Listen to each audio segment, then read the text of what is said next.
اب پہلے نواز شریف باہر آ جاتا ہے، پھر جناب وہ جو شہباز شریف پہلے کہتا ہے جناب میرا علاج بھی جاری ہے، ادھر مریم نواز بھی تیاری کر رہی تھی کہ مجھے بھی جانا ہے، میں نے بھی گلا دکھانا ہے.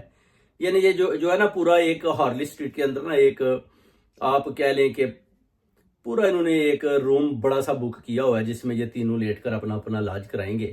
اور ادھر یہ پیغام دیتے ہیں خیبر پختونخوا کے لوگ وہ جناب پنجاب میں آ رہے ہیں، بڑی اچھی فیسلٹیز ہے، ڈاکٹر بڑے اچھے ہیں ہمارے پاس، ہاسپٹلز بڑے اچھے ہیں، علاج بڑے بہترین ہے. اور خود یہ ادھر تینوں بھاگنے کی کوشش کرتے ہیں.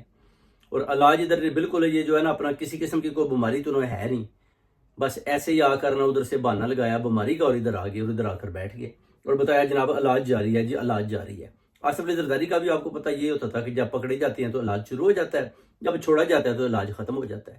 تو یہ ساری چیزیں چل رہی ہیں. ابھی انہوں نے جو پلاننگ کی ہوئی تھی کہ کسی طریقے سے بھی عمران خان کو ختم کیا جائے، اور نواز شریف نے سوچا کہ میں بھاگ جاتا ہوں، بولوں جی میں